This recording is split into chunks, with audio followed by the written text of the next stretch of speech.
Snow fell softly on the Chicago streets, blanketing the sidewalks in silence.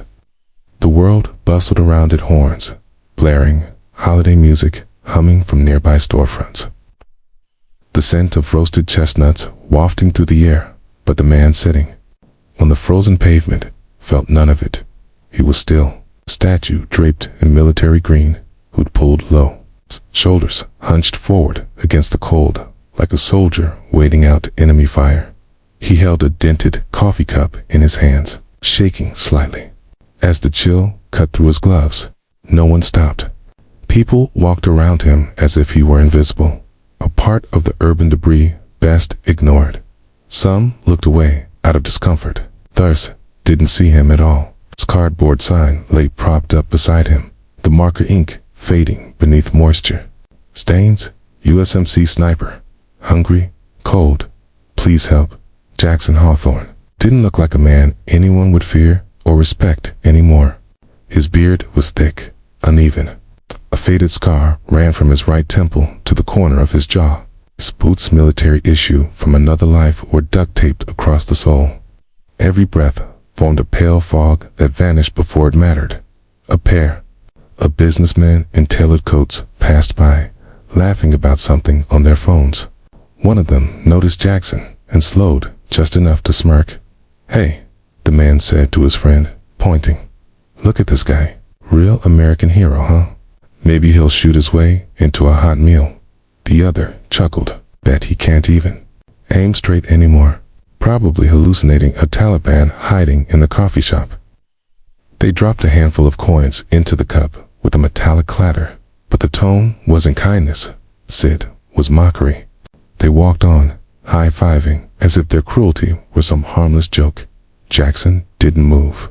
He stared at the cup, the coins inside shimmering like a tiny battlefield. His fingers closed around it slowly, not to accept a charity, but to still there, trembling, not from fear, from restraint. He wasn't always like this. There was a time, not too long ago, when the world had looked very different. A time when he'd worn that same green jacket as a badge of honor. When he'd crept through war-torn hillsides with mud on his face and a rifle in his hands. A time when the only thing that mattered was the mission, the team. Ramirez's voice in his ear. He could still hear it, sometimes. Could still feel the weight of the rifle on his shoulder. "Focus, Hawk," Ramirez would whisper through the radio. "Wins at 11 o'clock. You've got this." He had always had it. 50 confirmed kills. And that was just what they logged. But none of that mattered now. Not here. Not to the people rushing past him, warm in their coats, shopping bags swinging from their arms. To them, he was a cautionary tale. A problem someone else should solve. He stood up slowly, bones groaning in protest. A lightheadedness settled over him, and he pressed a hand to the cold brick wall beside him for balance. Hunger did that. So, through the past, across the street, a neon sign flickered. Veteran outreach. Free lunch today. Jackson stared at it, tempted, but he knew the drill. Half the time, those lunches were moldy leftovers handed out with side glances and questions like, "What branch were you in again?" Or worse, "You one of the real ones?" He walked past it as he moved through the slush-lined streets. His eyes caught a small boy huddled beside a convenience store window, maybe 8 or 9. Thin jacket, cracked sneakers. He was drawing something in a notebook with a stub of pencil. Focused, calm. A woman, maybe the boy's mother, stood nearby, trying to keep her scarf from blowing away in the wind while fumbling through her worn purse for change. The boy looked up and saw Jackson. Didn't flinch, didn't look away. Jackson stopped. Something about the kid's stare steadfast. Curious felt familiar. "You drawing?" Jackson asked quietly. The boy nodded. "Planes." Jackson leaned slightly, careful not to scare him. The boy tilted the paper, just enough to reveal a row of fighter jets. Each one marked with painstaking detail: wings, fuselage, even weapon mounts. "You know what that is?" the boy asked, pointing at one dot. Jackson nodded, slowly. F-18 Hornet, carrier-based fighter, 2 afterburning engines. The boy's eyes lit up. Yeah, you flew them. Jackson's mouth twitched at the corner. A smile. Maybe. It faded quickly. No, he said. But I watched over them, from far away. The mother called to her son, glancing at Jackson with a flash of concern. Jackson nodded and stepped back, respectful. The boy waved as he left. Jackson waved back. He kept walking, the moment settling in his chest like warmth that didn't quite reach the skin. The city noise swallowed him again. Somewhere behind, the church bells rang the hour late afternoon now. Shadows stretched long across the icy streets. He turned down an alley that led to the shelter. A bed, if he was early. A floor, if he wasn't. Inside, the shelter buzzed with quiet desperation. Volunteer handed him a plate of gray food. Jackson sat in a corner, away from the noise. His eyes scanning out of habit. Doors, exits, faces. Another man sat across from him, older. His face carved from leather, long hair in a ponytail. He wore layers of tattered canvas and smelled faintly of cedar smoke. You got the look of someone who used to carry a scope, the man said. His voice was low, calm, like water rolling over stone. Jackson didn't answer. The man extended a hand. Name's Eli. After a long pause, Jackson shook it. Eli leaned in. They forget about us. All of us. We come back different, and they don't know what to do with that. So, they look away. Jackson looked at him, finally. You served. Eli nodded. Ranger. Long time ago. Then I walked away from it all. Went into the woods. Built something of my own.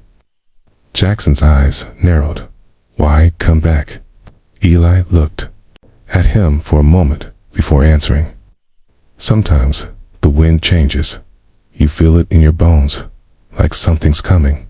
A moment you're meant for, even when the world's forgotten your name. They sat in silence, a kind only people who've lost too much can share. Outside, the night deepened. Jackson left without a word. His plate half-eaten.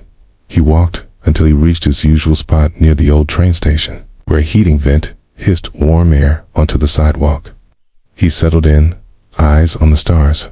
Somewhere in the distance, laughter rang out again, the same kind as before. Sound like gunfire in a quiet field. He clenched his fists. The war never ended, just changed its battlefield. But he didn't know yet that something was, indeed, coming. That fate would soon offer him one more shot, one chance to remind the world who he really was. And this time, he wouldn't miss. The wind cut sharper in the desert than most expected. Dry, biting, unrelenting. Jackson lay prone in the dirt, his cheek pressed against the sand-colored stock of his M40 sniper rifle. The scope glinted in the sun as he peered through it, pupils tight, breathing shallow. A convoy of armored vehicles crawled along the valley floor to clicks out, dust trailing behind like smoke from a dying fire. Talk to me, Ramirez, Jackson whispered into the radio, clipped to his collar. Winds holding steady from the west, 15 knots. You've got less than 90 seconds before they hit the kill zone. Take the shot, Hawk. Jackson inhaled slowly. Time slowed with it. The ridge across from him burst, 2 life shadows emerging, with rocket-propelled grenades and Kalashnikovs slung over shoulders. Taliban insurgents, trained, armed, patient. This ambush had been days in the making. He adjusted half a click to the left and squeezed the trigger. The sound cracked like lightning, and one of the insurgents fell limp before his weapon even cleared his shoulder. Reload. Exhale. Aim. Fire. 2 more dropped. Then came the chaos. Gunfire lit up the hills. Radio chatter spiked. The convoy scattered behind cover. Jackson stayed calm, a ghost in the dust. Ramirez's voice barked again, more urgent now. Move, Hawk. They've spotted us. But it was too late. A sharp, metallic click sounded under Ramirez's foot, followed by a stunned silence. Okay? The world froze. For an instant. No, no, don't. Jackson reached out. A thunderous boom ripped through the ledge. Dirt and fire filled the air, throwing Jackson backward. He tumbled, struck a rock, and blacked out. When he came to, the sun had shifted. Blood matted his temple, his ears rang with silence, and the taste of grit filled his mouth. The rifle lay nearby, scorched but intact. But Ramirez was good, only a dark smear on the stones and the acrid scent of burnt flesh. Jackson stared at the empty space for a long time. Then, slowly, he gathered his gear, checked his weapon, and walked alone back to base. The desert never left him. Back in Chicago, years later, that same silence crept into his bones. It came in waves on quiet nights, in the sound of shoveling snow, in the clink of spare change in a cup. He moved through the city like a man still lying on that ridge, stuck between breath and bullet. He found himself standing outside a makeshift shooting range one afternoon. Temporary event set up in Grant Park, banners announcing Patriot Games charity shootout hung between flagpoles. A crowd milled about. Vendors sold overpriced coffee and military-themed merchandise. Loudspeakers blared country music as local hotshots competed for prizes.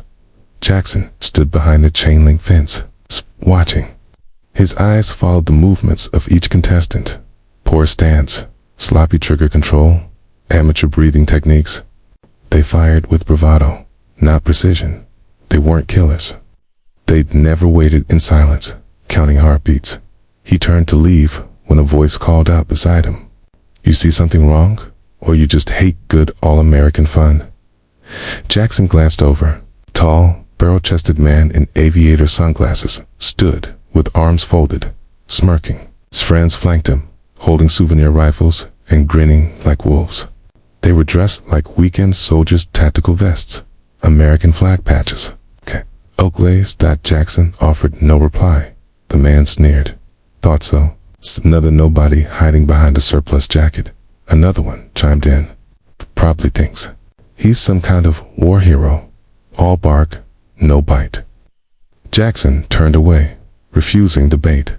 But one of them reached into his pocket, pulled out a $20 bill, and waved it theatrically.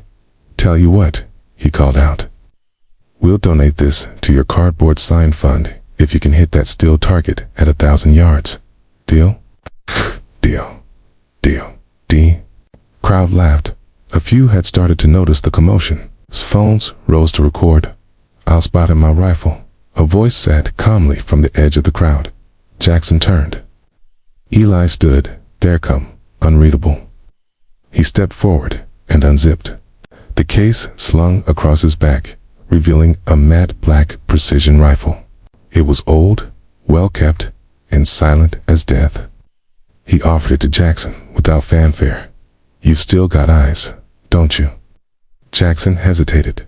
Slowly, he walked through the open gate. The guards, unsure what was happening, looked to the event organizer, who shrugged. Let's see what the bum's got. He lay down on the mat, felt the rifle settle into his hands like a long-forgotten memory. The world outside dimmed. The laughter, the cold, the stink of the city, all of it faded. The wind picked up. Jackson licked a finger, tested direction. The steel silhouette glinted in the sun, far out on the field. He steadied his breathing. His finger curled around the trigger. Everything stopped. The rifle barked. A heartbeat passed. The target rang with a clean metallic chime, a perfect center hit. Silence followed. The crowd blinked, stunned. A key stood frozen, grins gone. Keen the whispers, the applause, the questions. Jackson stood without a word. Keen handed the rifle back to Eli and walked off the line. By that night, the video had been posted online. Homeless sniper destroys amateur shooters with one shot.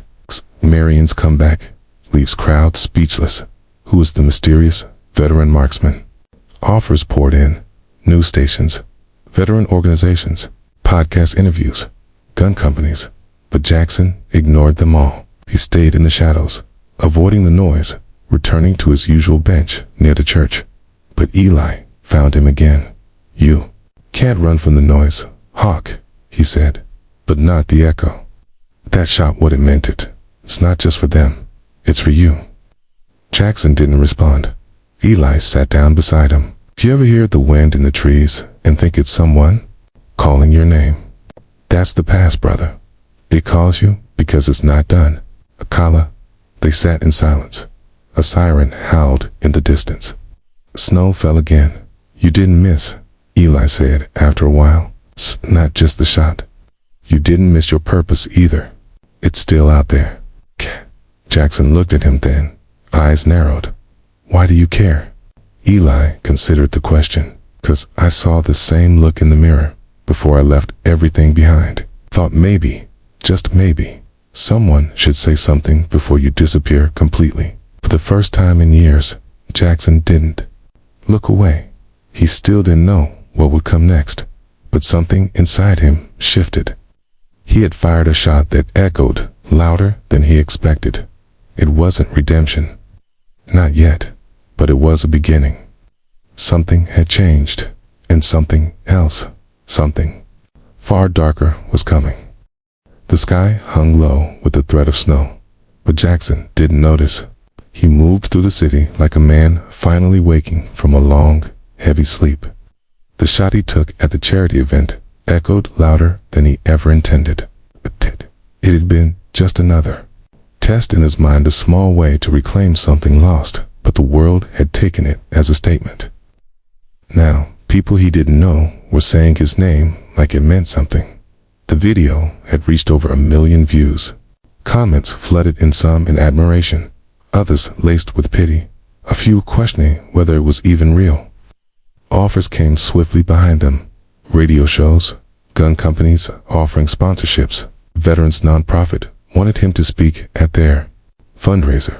For a while, Jackson ignored it all. He didn't trust what came easy. Attention had a way of vanishing once the novelty wore off. But something shifted when he saw Milo again. The boy stood outside the shelter one morning, bundled in 2 mismatched jackets. He wasn't drawing this time, just staring at the ground. His mother, Alina, argued softly with the shelter staff at the door. Jackson caught the words "waiting list" and "nothing we can do." Milo noticed him first. "Okay." His eyes lit up, just for a moment, and he waved. "Okay." Jackson nodded, stepping closer. "They said, we can't stay anymore," Milo said. Alina turned, embarrassed to be overheard. "It's fine," she said quickly. "We'll figure something out." Jackson didn't press. He wasn't good at kindness the way some people were. But later, when the wind picked up and night settled, he saw them. Again, this time curled on a bench outside the subway station, covered in a tarp. Milo clutched a backpack to his chest, shivering beneath layers of thin clothes. Jackson approached and sat nearby. "Not too close. You should come to the camp," he said, without looking at Alina. "South of the river. Not official, but it's safe."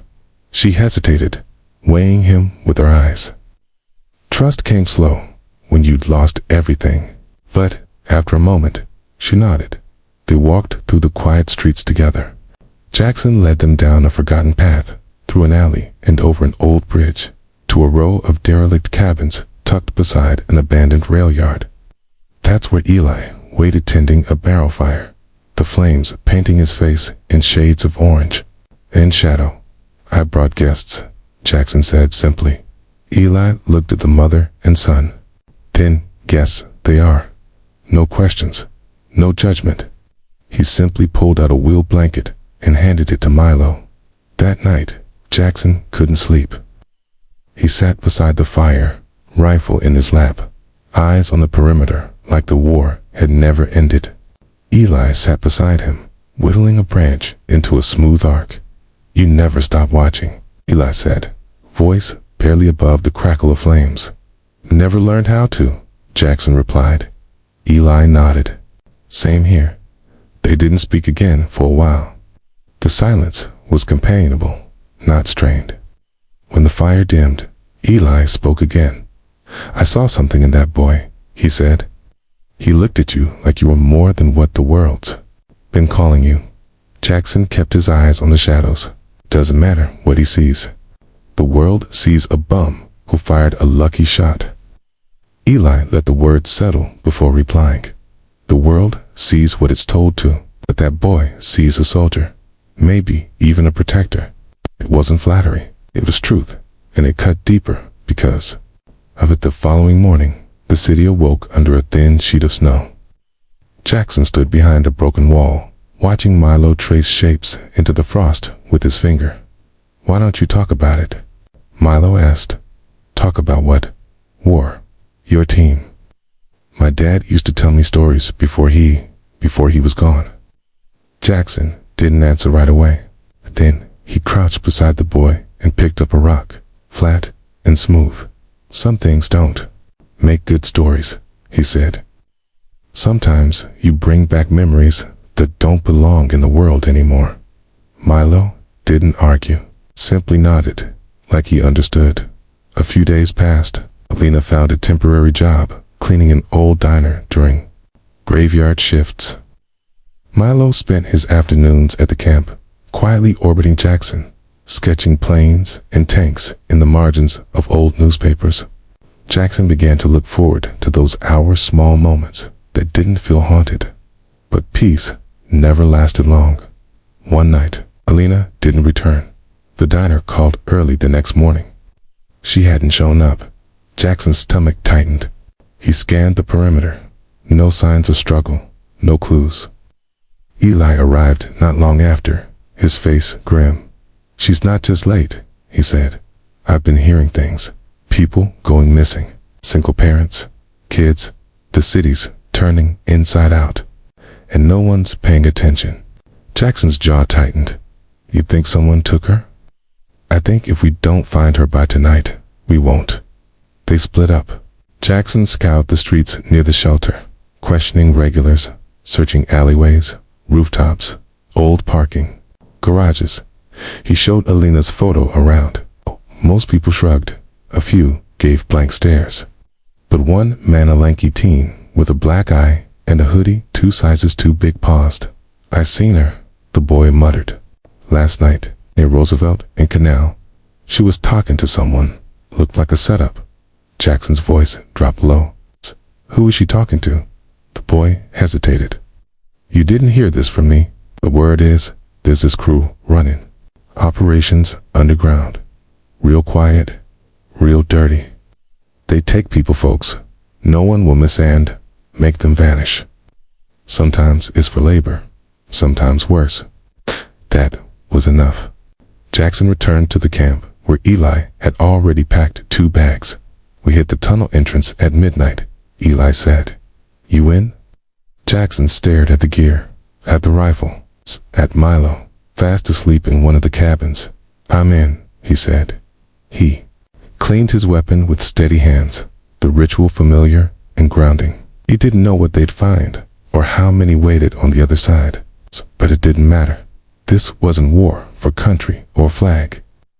This was something deeper. He was a protector again, and he wasn't going to miss. The tunnel entrance beneath Roosevelt and Canal was almost invisible in the dark, buried behind a chain-link fence and a stack of rusted steel drums. The street above hummed with traffic and indifference, the city unaware of the hidden world, sleeping below its feet. Jackson crouched behind a dumpster, checking the bolt on his rifle with methodical precision. Eli stood a few feet behind him, sharpening a curved blade on a whetstone with slow, steady movements, as if time itself bent to his rhythm. The plan was simple. Get in, find Alina, get out. But both men knew things never went as planned. There were too many unknowns, too many corners holding the potential for violence. Jackson's instincts buzzed with tension. His breath was slow, steady, every inhale feeding the soldier inside. The one he'd buried under layers of silence and solitude. He glanced at Eli.